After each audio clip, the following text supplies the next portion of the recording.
Hi, hello everyone. Today I'm going to talk about the threads. So we often hear about the term thread. So what is a thread? What is the difference between thread and process? And we have already learned process, and today I'm going to talk about that. So firstly, what is a thread? Well, from the definition, we know that a thread is a path of execution within a process, and a process can contain multiple threads.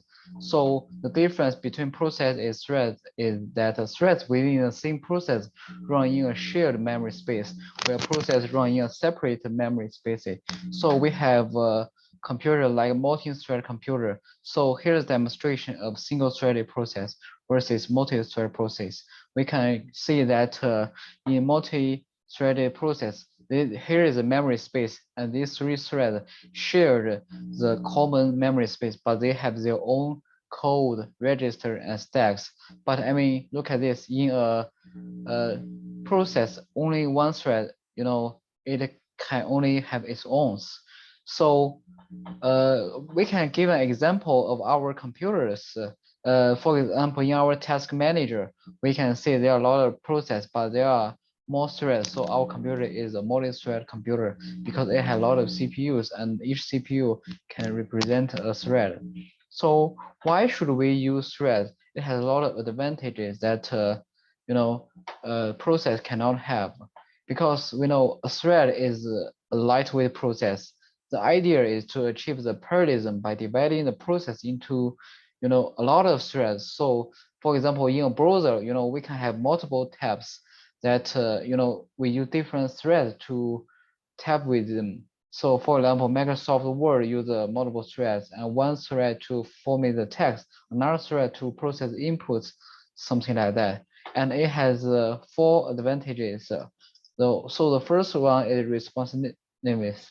So because multi-threading, it is an interactive application, and it can allow a program to continue running even if part of it is blocked, or for example, like the input is really slow and the CPU is really quick, so Monster can deal with that.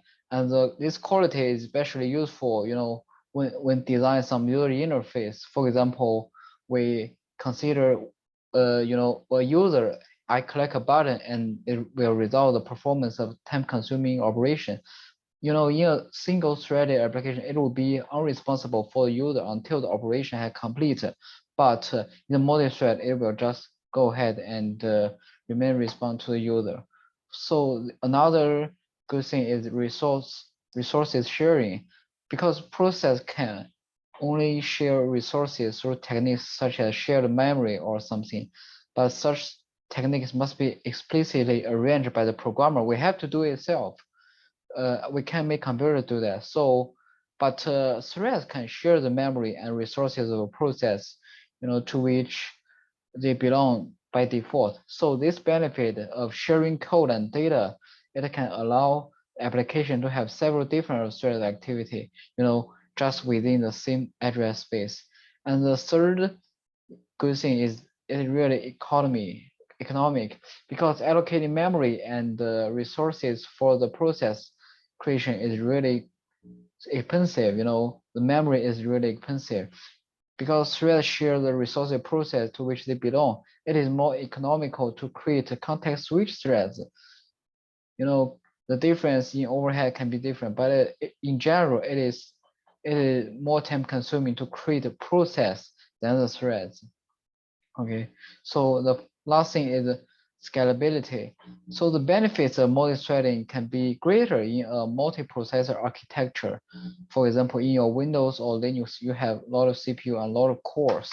So threads can be running in parallel on different cores. It will be much faster than a single core computer. So a single threaded process can run on only one processor, you know, and we need to guarantee that it is available. So I think these are the reasons why we use threads.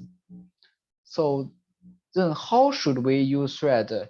In this class, we will learn some functions about the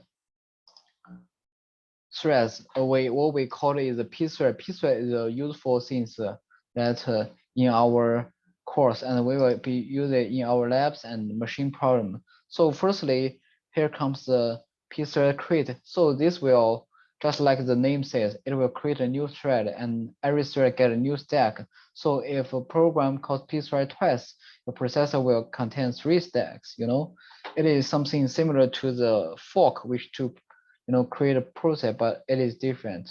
So right, it create a thread instead of a process. So another thing is pthread cancel. So it will stop a thread, and but still the thread sometimes may continue.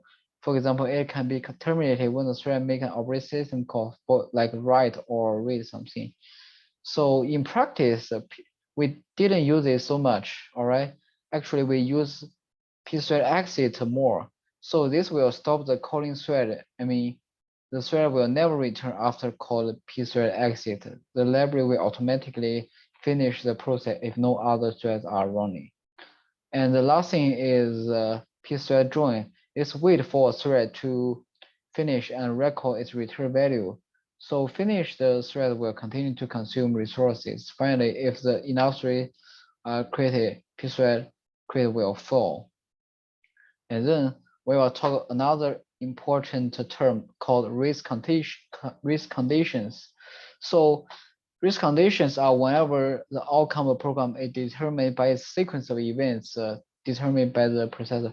For example, in this piece of code, we use a function called myFunction, and also we use a code that if we look at the main function, it should do something like print from 0 to 9, but actually it will not create, for example, it will create like 1, 8, 8, 10, 7, something like that. So why this kind of things happen?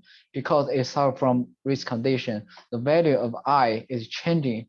So how can we overcome this problem? We need a pointer to do. We should do something like this to to track the pointer. So we will give each thread a pointer to its own data area so that it will print correctly.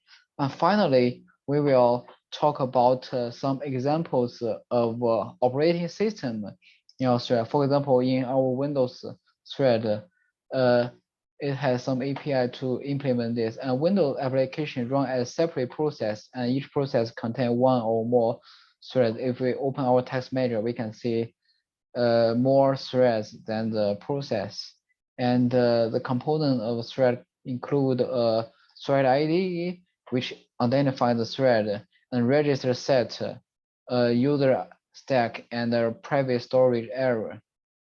And in our Linux, which we will learn more, it use we know that if we want to call the function, we use fork to to duplicate a process, and if we want to use to create thread, we use a clone function like this.